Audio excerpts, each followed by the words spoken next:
Welcome to Quezon Province.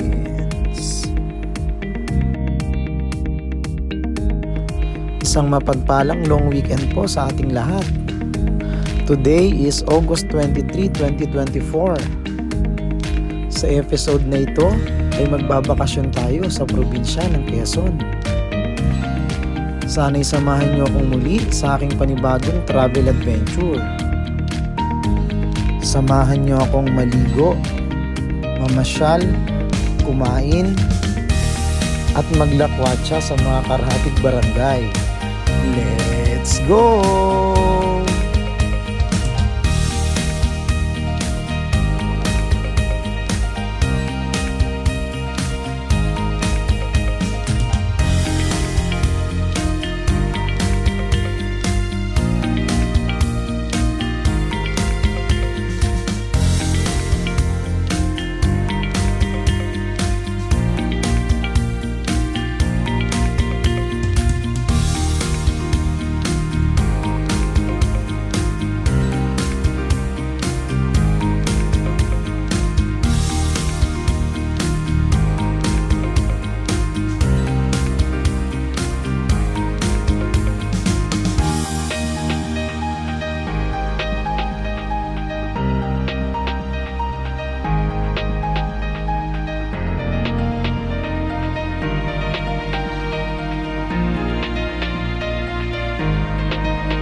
At matapos nga ang nasa 5 oras na biyahe galing Metro Manila ay narating na namin ang bayan ng Lopez, Quezon.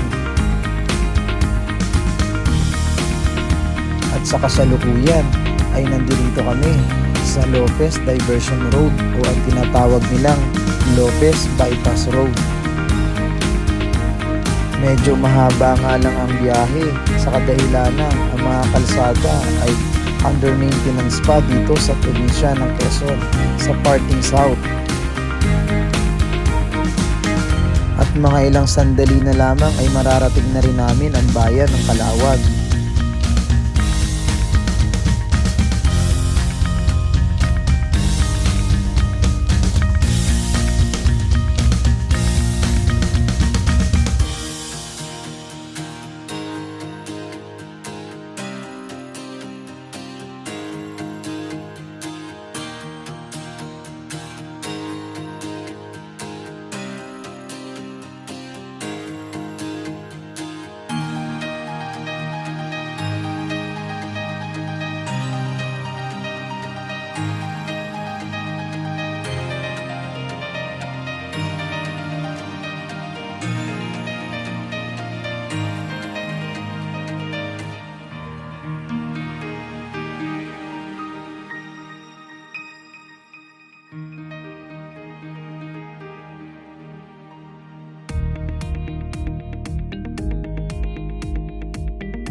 Ano pa nga ba at narating na namin ang bayan ng Calawag.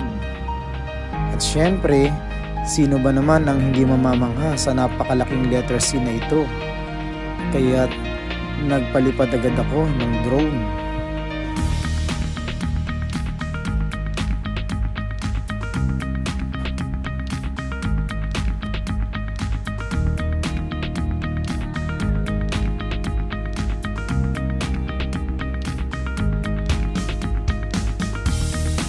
Sobrang namiss ko din ang bayan ng Calawag dahil bibihira nga lang akong umuwi dito. Ito nga pala ang Calawag town proper.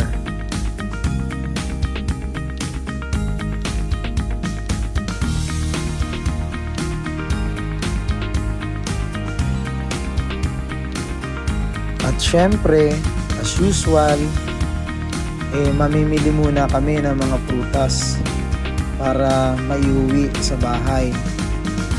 Ito nga pala ang tiangge sa bayan ng Calawag.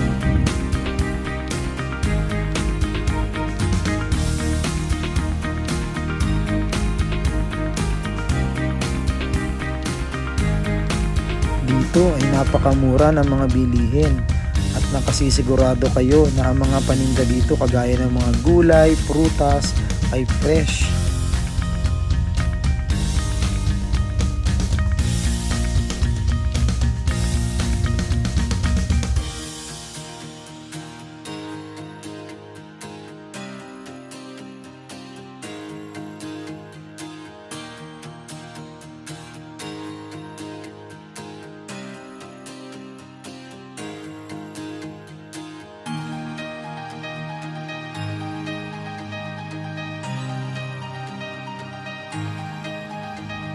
At eto na nga, nagkayayaan na kaagad.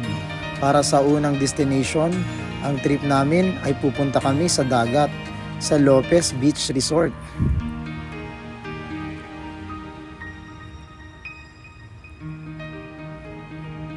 Meron lamang itong 10 to 15 minutes buhat sa barangay ng Bigaan.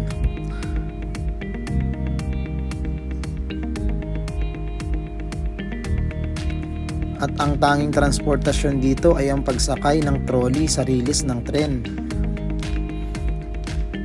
Kaya't habang nakasakay kami, ay in-enjoy namin ang pagra-rides. Gaya na lang ng pag-video at selfie na ito.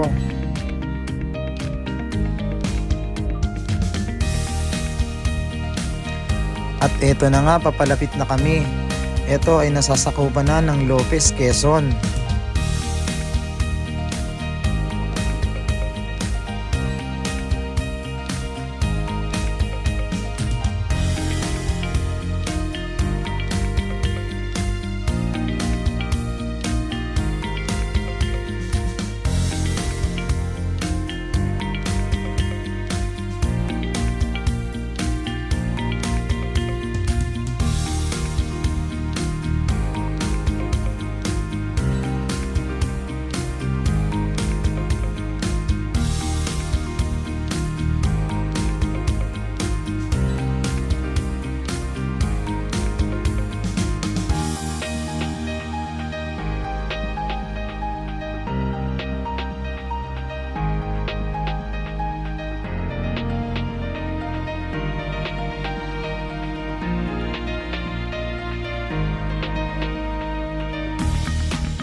So yun guys, papalapit na tayo doon sa beach resort.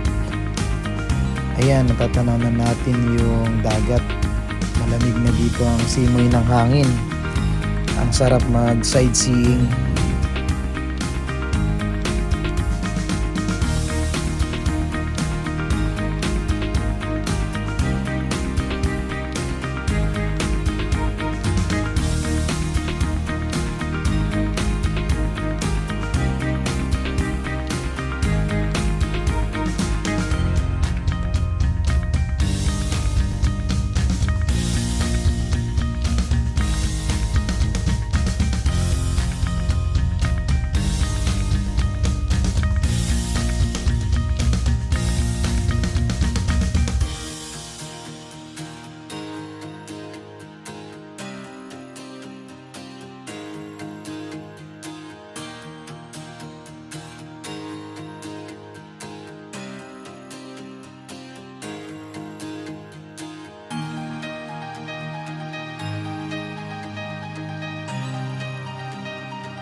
So yun guys, finally we are here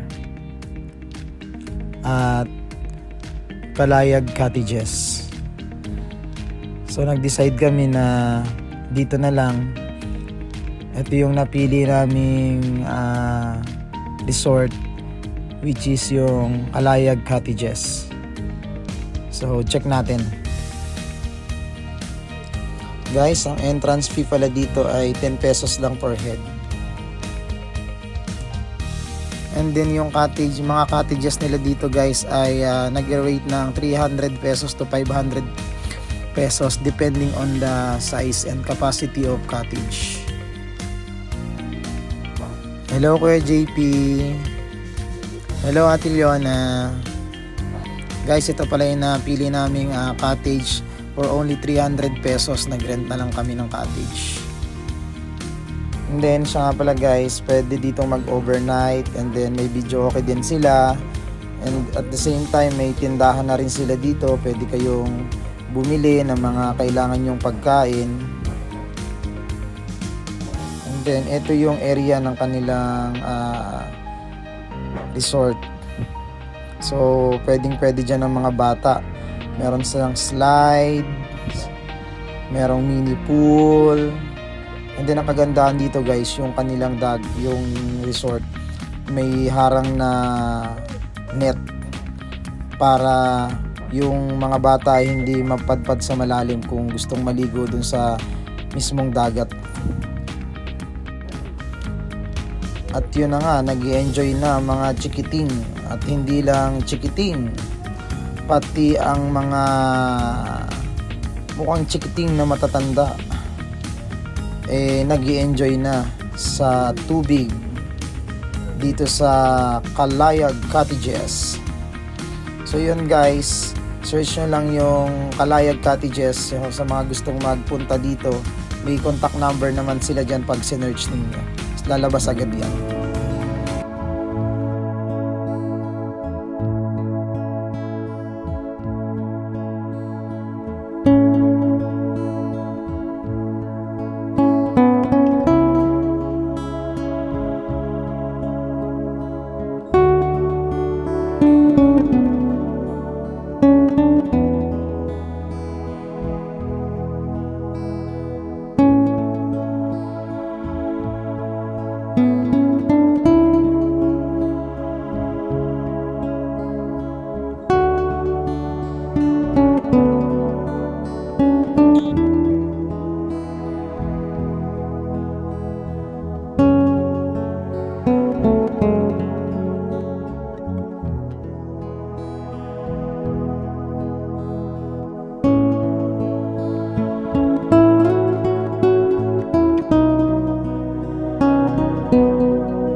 At eto na ang aming second destination, ang trip papuntang Buko Halo-Halo sa Nyugan, sa Ginyangan, Quezon. Welcome Barangay Patihan. Shout out sa inyo sa mga naliligo dyan sa ilog sa tulay ng Barangay Patihan at Pinagkamaligan. So yun guys, I think nasa 20 to 25 minutes yung ita-travel papunta ng Buko Halo-Halo sa Ginyangan, Quezon from here sa bayan ng Calawag. At shout out pala sa aming driver ng trolley.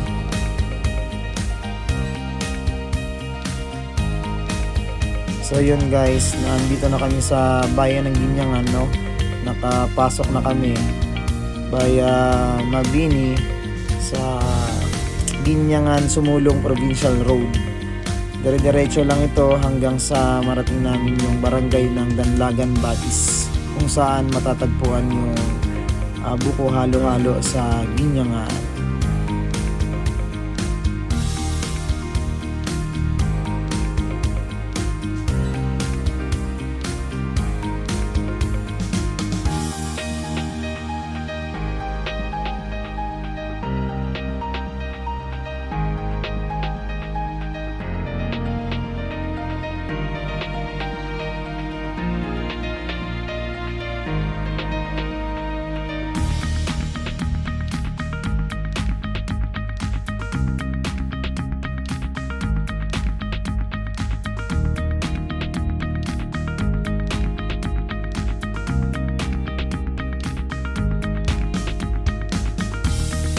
At eto na, welcome to Danlagan, Batis, Buko Halo-Halo sa Nyugan, Ginyangan, Quezon.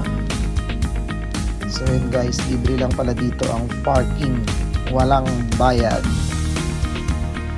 So yun guys, finally we are here at Buko Halo-Halo sa Nyugan, sa Ginyangan. Yun, eto yung area nila.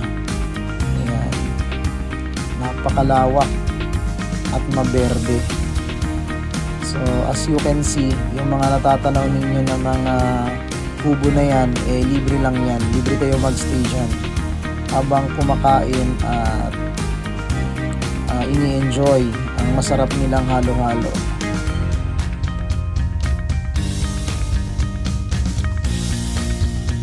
At dito nga naghanap na kami ng mapipwestuhan kung saan kaming kubo pepwesto para makapag-order na rin.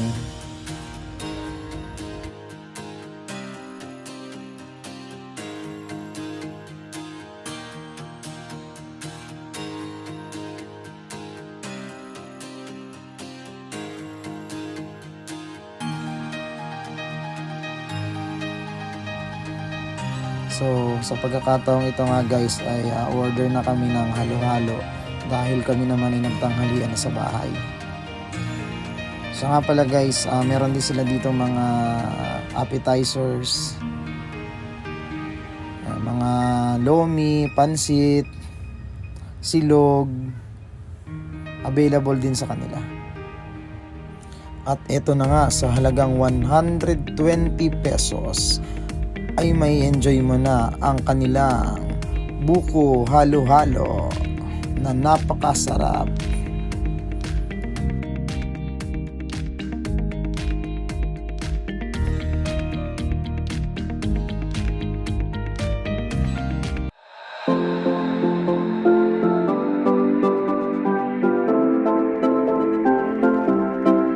We gonna light like a sun, shining the night away. We burn the past in the fire, I know it will be okay.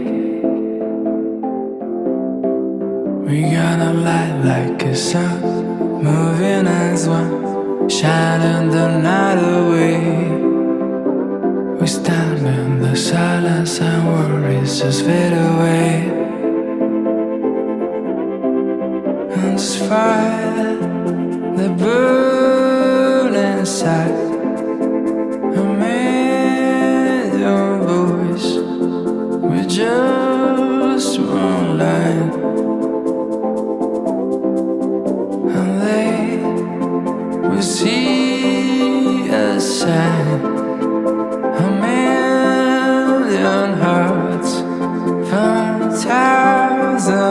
miles. We're running around through the streets, rising in tides. We gonna beat the city, nothing we cause the cold for crumbling empire. We gonna beat the city lights.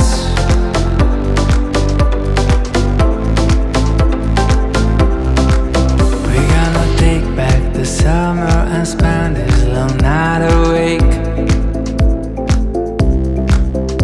Let it be the drama, our heartbeats will start us way. We're gonna light like a sun, moving as one, shining the night away. And we stand in the silence and worries just fade away. And this fire that burns inside, a million voices in the same line. And they will see us shine, a million hearts from thousand miles. I'm running around to the streets. At syempre, para sa aming third destination ay papasyalan namin ang ipinagmamalaki ng Guinangan, Quezon, ang Mangrove Boardwalk.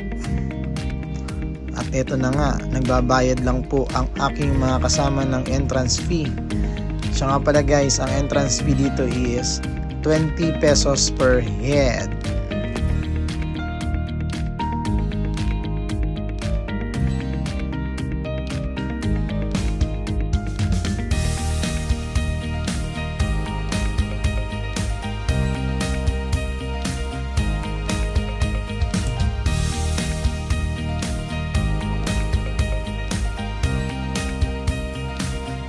So yun guys, lakarin na natin ang pinagmamalaking lang Mangrove Boardwalk.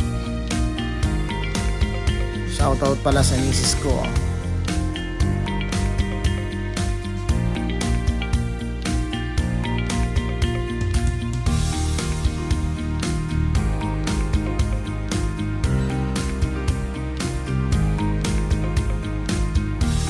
Nakaka-refresh naman dito, tsaka nakakalma. Lakas ng hangin.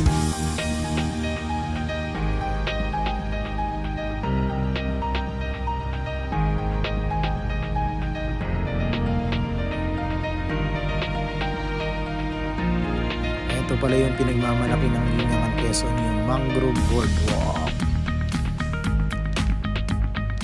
Maganda naman talaga.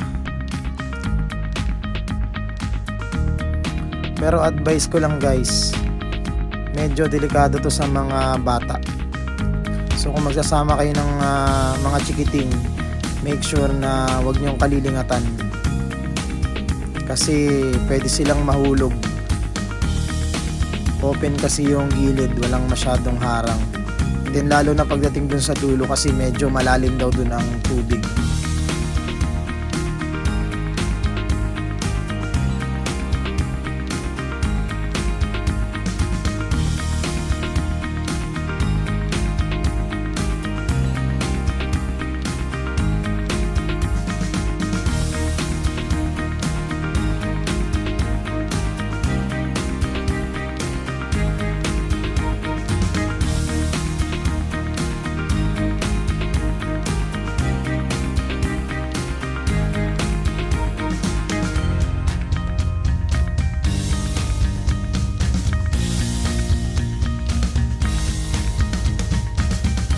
Sayang at araw tayo na punta dito. Sabi sa atin guys no mga nakausap natin doon kanina, maganda raw dito pag gabi kasi yung mga pailaw niya.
So yun, sa tansya ko guys, medyo mahaba ito. I think kung di ako nagkakamali, nasa 200 to 250 meters ang haba nitong mangrove boardwalk na ito.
So yun guys, hanggang dito na lang ang ating video. Sana ay nag-enjoy kayo sa panonood. Hanggang sa susunod natin muling travel adventure. Maraming salamat. Stay safe and God bless. Please follow, share, and subscribe.